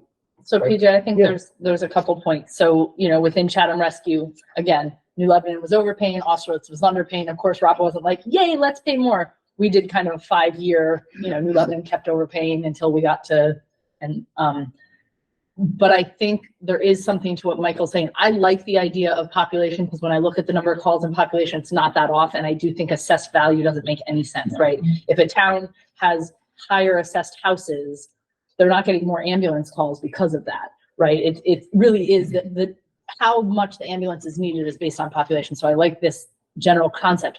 I think Michael's point is a valid one. If you're coming to New Lebanon and you're transporting to a hospital, you're either going to Albany Med 40 minutes or Columbia Memorial 40 minutes. That ambulance is now a bigger charge. It's hung up for longer. Yes. And they might be able to do 3 Hudson calls in that same time. Assuming the hospitals weren't backlogged and they weren't sitting in the parking lot, but assuming normal, regular operating, right? They might be able to do 3 calls in the city of Hudson, or even more, in the time that it would take to do one. So I like the system, but I think he brings up a valid point, and I think that we should incorporate that somehow. So there should be like a distance bonus or a distance disincentive, right? So if you're more than, if the further you are from every mile you are from the hospital in your town center, we're going to add on this and take that from the towns that are closer. Like, I do think that's something that we should also incorporate. I don't know exactly how to do that, but I think that's a valid thing to work into that system. Yeah, because it's some sort of distance factor where, like I said, New Lebanon is 3 times as far as Hudson. Not to say that you're going to pay 3 times as much, but maybe work the other way backwards, discount, per call, only count each call in Hudson as 75% of a call, or some type of formula to figure out. I agree. I mean, not that far away, but I try to plug that issue. You go New Lebanon is over 2 hours, 3 hours. They come 10 minutes to that Hudson. So how come you have a more charges? Because 5 minutes, 2-minute drive. It's just, they're all valid points, and as PJ said, I think there's a lot more discussion, but you could have someone in Hudson that wants to go to Albany. You can have New Lebanon as far to Hudson, but you're 15 minutes to Pittsfield, Berkshire Med. I mean, Austerlitz, we're sort of in no man's land, so I think there's valid points to all of this, but I think, this was an easy way to say, population-based, this is what it looks like, now let's tweak it. So I think that's really where we're at. And that's exactly where we're at. Again, this is a beginning versus, I think we're all in agreement that taxable assessed value is not the way to go. No. Okay, because quite frankly, Hudson is what? 50% non-tax. So Hudson would like that, but seriously. And I think somehow tweaking of this, I agree. I'm just saying this is what it would look like if you went strictly on population. And if Michael or anyone else has ideas on how that kind of distance application can come into play in a numbers way, send them PJ's way. Absolutely. Please do. Look at a adjustment there. And again, we'll work with it. I guess the broader piece that I'm still not feeling is Fitch came and gave a report. I haven't seen the written piece yet. Is that it makes sense that we need to take some serious steps, but I'm also seeing that right now, only 7% of our calls. So those are still important and we have to address. But in essence, we're saying 93% of our calls are being addressed by our current agency. So any sort of like, let's all combine and get on one system. If you're asking us to say, let's combine and get on one system, and in the meantime pay 3 times as much, it's not like it's just like that's the piece that's missing for me, is that like it's not clear to me that that's the right way to go. Like I said, and to Rob's point, I think Hudson's probably significantly underpaying. You look at the comparison to Germantown in comparison to Hudson, you're paying less in Germantown and you have 5 times as many calls. So I mean, and Germantown's like 10 minutes away. So I mean, I'm not arguing with you. Are you served by Greenport EMS? Like no, that's. So I guess it's like they're coming from Livingston. Is Greenport EMS somehow more efficient than some of the other EMS agencies? That was my initial question. Is that like? Let me just bring this back to the system concept. Yeah. I think it's important that you understand that if we have one failure in this system, one agency goes out of business, it affects everything. Okay. And that what we're struggling to do is to keep the system financially viable. And that's basically the objective. Right. I think, Michael, what you're saying is we're good in Hudson. We have Greenport. It works. Why should we pay more money? But the reality I'm not saying why should we pay more money. Why should we pay 3 times? But I already addressed that. And I said, I don't know what that number should be. But the reality of it is that as a county, we all are in this together. If Chatham fails because the county has the license, the county's moving people around. So if Chatham is out and screwed up, Germantown covers, or Valatia covers, or we cover for Valatia. So it's kind of like, we don't do this all together, whatever the number ends up being, we could potentially have no EMS service. So I think we all have to open our minds to, some are going to pay more, some are going to pay less. And I don't know that this is the appropriate way to do it, but it is something you have to think about as an overall protection system for the county. We all have to be in this together. It's not going to work. We do know it's going to cost 2.4 million to run the system. Right. Correct. So how that gets divvied up, I mean, yeah, Stockport does underpay at this point in time. That over time, that'll change. But And again, it may be a gradual process over 3 to 5 years. I'm not saying on 25, that's the number, okay? But, or I'm not saying that that's the number for Hudson. Wide open to suggestions. You have my email, you know how to get a hold of me. Great, thank you. Thank I you. have one Brendan? PJ, in the total number of calls, are you including the transport calls or are they No, excluded? these are primary another EMS 700. calls. That's another 700 calls, 700? Well, in a facility transports and transport calls are probably around 1,500. Okay, and that is mostly handled by pre-report. So there's another, Well, they handle probably 70%. yeah, so there's another factor. So that's just it's a very layered equation and we've got to peel the onion. Sure. Thank you. Thank you. PJ. Thank you for all this work, PJ. Appreciate it. District Attorney. Hello. Hello, Hello. welcome. So if everybody doesn't know, this is Chris Liberati Kona. We've been working pretty diligently with him to start off on the right foot, and I think you've done a great job to fill your office and hopefully things are going in the right direction. So welcome. Yeah, appreciate it. Yeah, we have 8 resolutions for you today. We've been working hard to fill the positions in the office, and we're almost there. And just as a preview, we're going to have 2 more for the next meeting as we fill out the rest of the office. But we did have a huge task in hiring the legal staff in particular, and so I do appreciate your help as well in getting that done. So yeah, we just want to move through these. This first one here is for a assistant district attorney position. This is somebody who will be barred soon. And yeah, the law clerk is crossed out because of technical reasons, but this person, this is an attorney who's going to be barred in February. I'll move it. Second. All in favor? Aye. Opposed? So carried. Okay, this is a paralegal position, which we have filled, and the person's in the office now. Move it. Second. All in favor? Aye. Opposed? So carried. This is the confidential secretary position. This is for Zach Cunningham, who's sitting behind me, who I hired as my confidential secretary, and who's doing a great job. Move it. Second. All in favor? Aye. Opposed? So carried. Okay, another ADA position, same as before, and this person is in the office already. Move it. Second. All in favor? Aye. Opposed? So carried. Okay, another assistant district attorney. I believe this is my first assistant, Cheryl Botts, who is doing an amazing job for us. Move it. Second? Second. All in favor? Aye. Opposed? So carried. Okay, this is another paralegal we brought in, and again, already in the office and already doing great work for us. Second. All in favor? Aye. Opposed? So carried. Okay, and this is yet again another, I think this is Ken Golden, an assistant district attorney position. He's managing the local courts, and he's killing himself to do it. Move it. Second. All in favor? Aye. Opposed? So carried. Okay, and I believe this is my second assistant, which would be Nicholas Rolfing. He started tomorrow, and I really can't wait for him to start. Move it. Second? Second. All in favor? Aye. Opposed? So carried. Is that all of them? That's all of them. Any questions? I had a quick clarification that I may or may not have remembered correctly. In the point 1, I thought there was a second ADA and somebody said you can't have a second assistant. I think that's the correction Okay. indicated there. Okay. Yeah, these were all went back through and yes, exactly. Yeah, so there was a $5,000 diminution there. He can be the person you go to, but he can't be officially. He's my second assistant. He's not within the lines for the county a deputy. Got it. So I Okay. can call him a deputy if I want. But that's Sure. not- Okay. Perfect. Thank you. And Just wanted to thank the district attorney for coming out to my municipal court to speak with our judges and our clerks over concerns they had, and I believe you attended the very first court date we had in a year. we did. So thank you very much, sir. Yeah, glad to. I'll be there again tomorrow.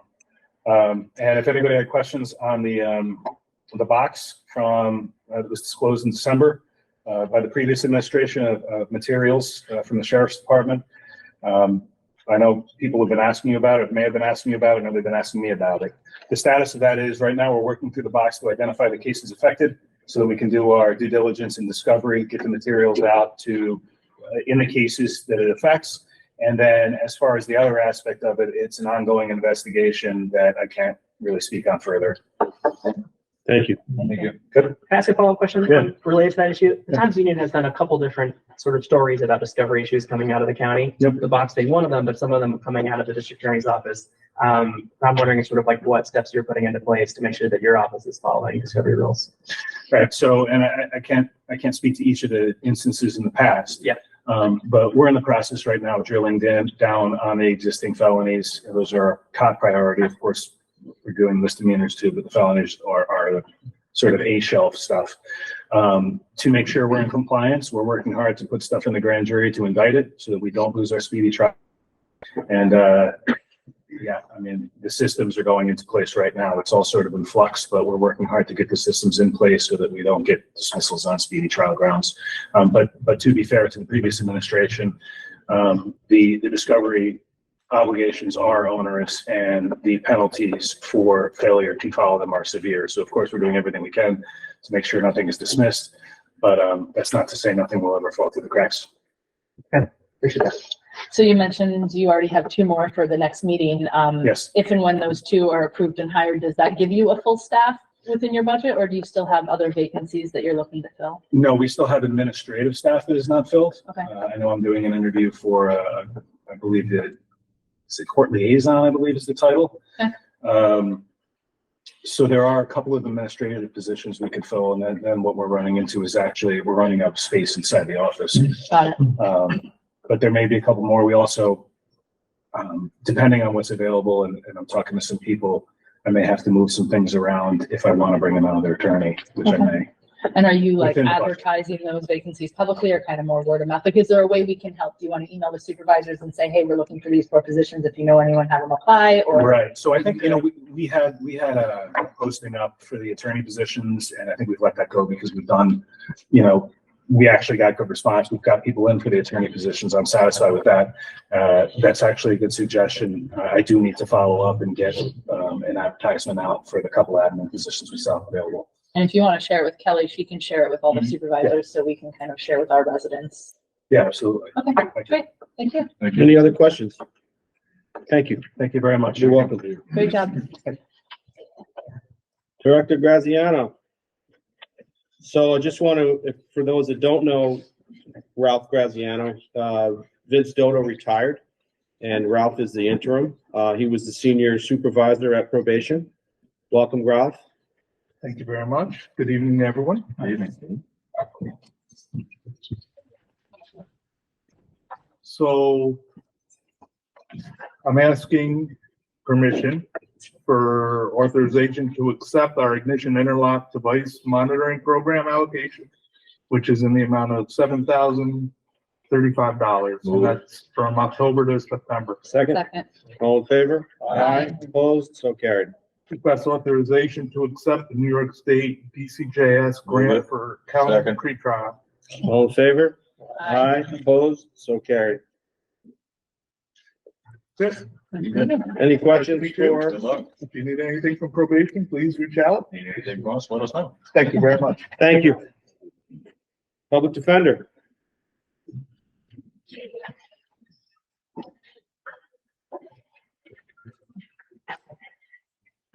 Evening, everyone. Good Good evening. Your new supervisor. I am indeed. Richard Wolf. Go ahead. I have 5 personnel resolution requests this evening. The first one is to fill a vacant assistant public defender position. This was actually filled by way of an emergency fill, and that individual is working for me now. Second. All in favor? Aye. Opposed? So carried. Second one is for another vacant assistant public defender position. Individual gave my resignation earlier this month, and he's moving on to another job, and will be gone at the end of the week. Move it. Second. Second. All in favor? Aye. Opposed? So carried. I have another vacant assistant public defender position that I'm looking to reclassify from a part-time position to a full-time position. This is Mike Howard's position. As we all know, he won the race for the Cumberland County Court Judge, and so I'm looking to reclassify to full-time and fill Still within your budget. it. Second, Second. all in favor? Aye, opposed, so carried. Again, another assistant public defender position, looking to fill. And, this was somebody that left at the end of November. Move it. Second. All in favor? Aye. Opposed, so carried. And then lastly, one of my law clerks was admitted to the bar in October of last year. And, the salary, goes up when you become admitted. So I asked for him to receive some retroactive pay for the date that he was admitted to the end of the year. And that was done. I move it. Thank you. Second, Second. all in favor? Aye. Opposed, so carried. That's all I have this evening. If I could have any questions, I'd be happy to ask. Any questions? A lot of vacancies. Do you already have people in mind? Do you need help spreading the word? Not, I know a lot of You're good. attorneys. All right. I interviewed someone, last week and he's accepted. He's going to start in the middle of February. So that'll be a big help to get him. And got quite a bit of experience and we'll keep pounding the pavement. And I want to make sure I get good people that fit right. So we'll get there. Thank you. Thank you. Emergency management, Thank you, Chairman. how are you, sir? Good, how are you? Good. We have no resolutions. I was gonna put one up for a volunteer, but I'm not sure if I have to do that, so that may be next month.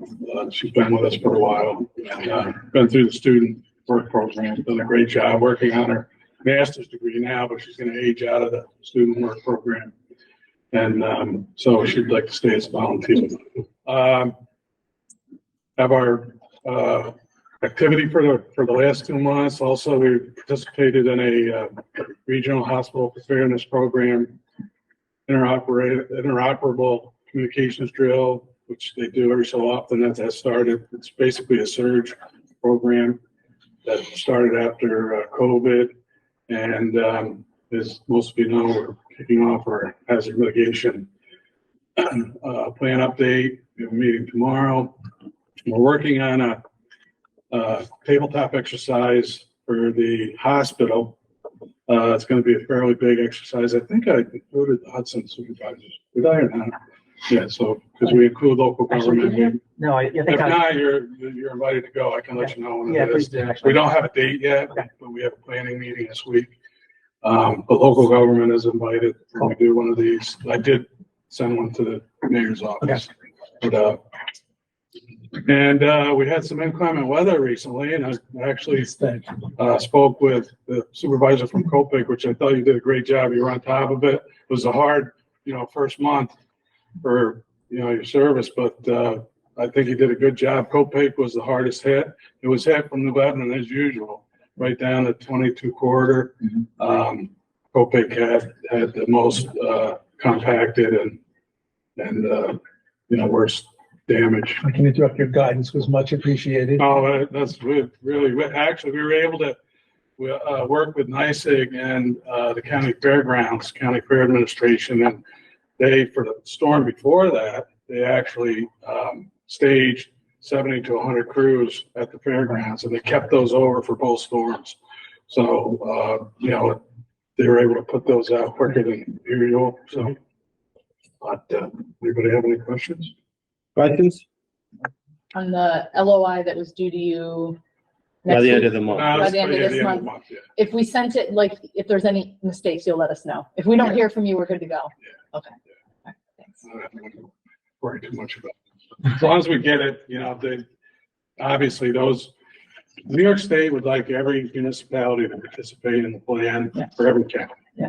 Ultimately, it's going to be your decision whether you participate or not, but it does open up some grant opportunities, and it's better to be in it than not. Yeah. And New York State is pushing the climate part of it this year, so we're thinking that maybe it's going to be a little more user friendly. Because Steve Powers is our CSC chair, and now he's on our town board as well. He's the lead and working on it. So I put him as the first contact and me as the Yeah, I secondary. think I spoke to him before. But he said, I think you have to be the primary. I said, they'll let me know.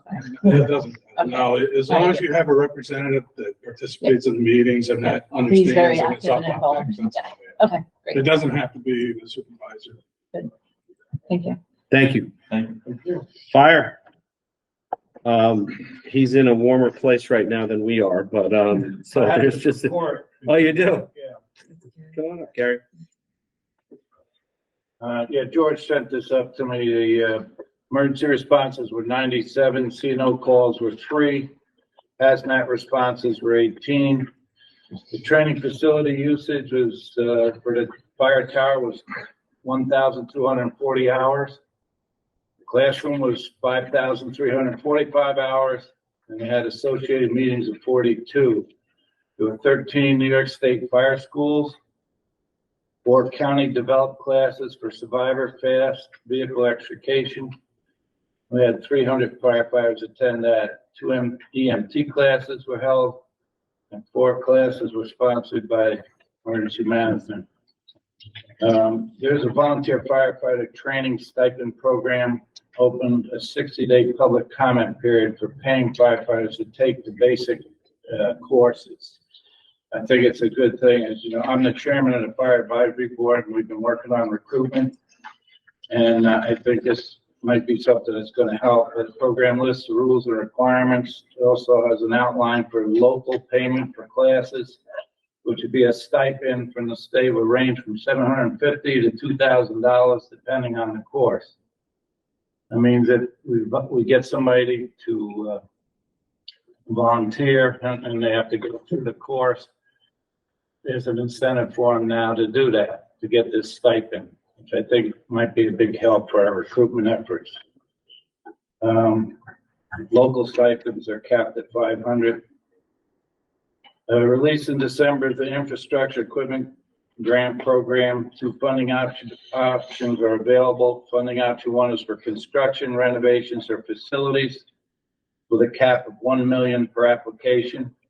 There's a $20 million available for this type of application.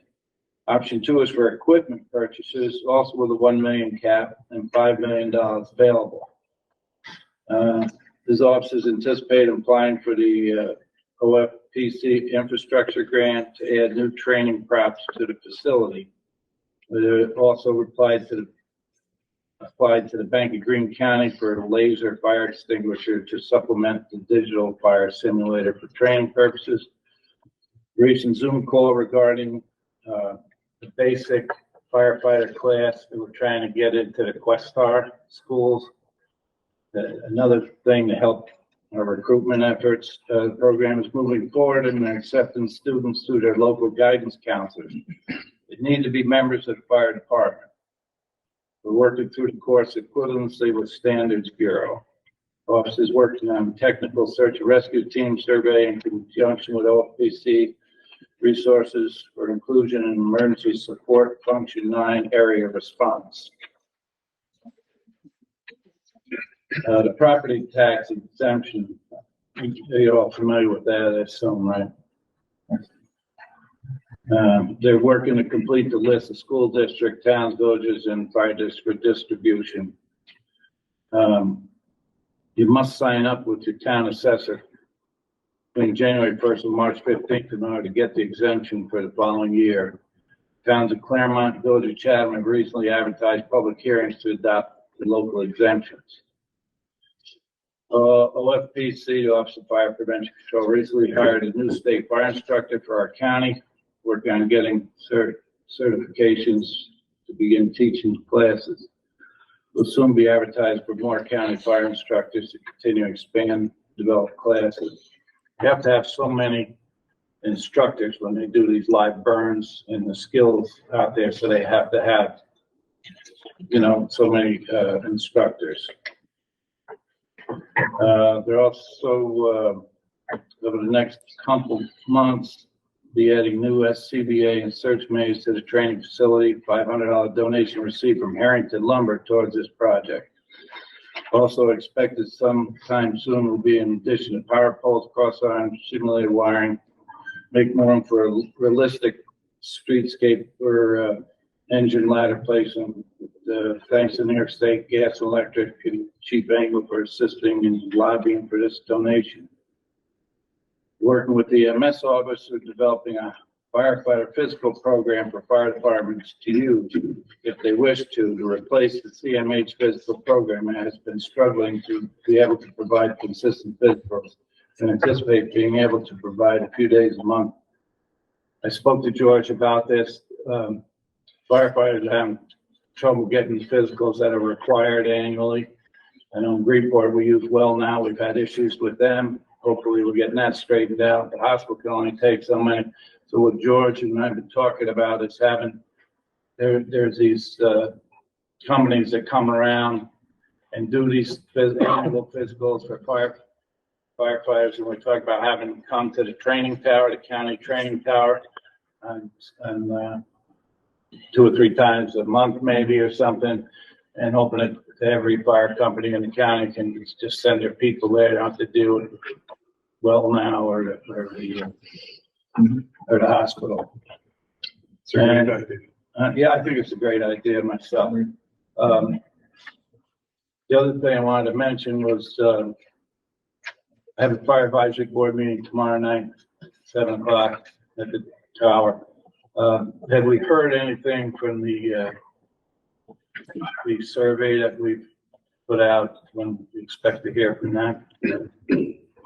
You're talking about the Fitch report? Yes. So George is away. We planned on getting back together when he gets back, like in March. In March. Yeah, and then to pull everything back together. Right. And there's one other thing from the fire advisory board is that we also put in for the grant for Greene County. They've been pretty good with us. Last year we used $500 to print more brochures and a congratulatory letter that was sent to every high school graduate in the county, congratulating them on graduating and encouraging them to volunteer for the fire service. Great, thank you. Yeah. I Question? have a question that might be more for you. Firefighting foam with the ARPA funds, did we ever get all No. the squads covered and reimbursed for the ones that had bought ahead? Never actually, thank you for bringing it up. I'll Okay. find out from George. Okay, thank you. I don't know if he did anything or I Because don't. I know New Lebanon said they've submitted a couple times and they Okay. just haven't gotten, and I said, Foam, we right? approved it, yeah. Because there was the question of reimbursing. Yeah, I ones that had remember. already- No, I remember. I'll reach out and then I'll let you know. And we're willing to do that. Right. Yeah, I'm not sure where it is, to be honest with you, but Okay. I'll check with him. All right, thank you. Any other questions? Rob? Evening, everyone. I have a resolution request to enter into an MOU with the New York State Bridge Authority for the purpose of access to certain video feeds during actual calls. No cost to the county. Second? Second. All in favor? Aye. Opposed? So carried. Agency data for November of 23, call volume incoming was 3140 calls. We dispatched 1,254 EMS agencies, 335 fire agencies, 1,626 police calls, 373 public service calls. And then in December, our incoming call volume was 3,431 calls, dispatched 1,292 EMS agencies, 451 fire agencies, 1,612 police polls, and 406 public service calls. That's all I have. Unless you. Yeah, just wanted to advise the committee that, and I want to thank Rob, but Rob pulled together all the executives for Verizon Wireless, and then we did the same with AT&T. Him and I met, it was a Zoom call. Got a lot of very good information. Basically, Verizon is working on the issues we have in the county in regards to wireless on 66 corridor.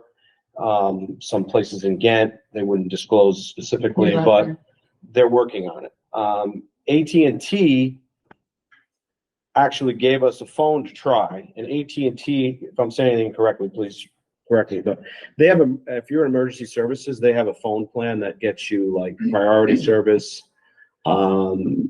which is sort of like cell phone on steroids. So anybody that's eligible for that, they should really contact AT&T. I took an AT&T phone, they dropped it off to Rob, and I've been trying it in all the dead spots in the county that I know of, and it works in all of them.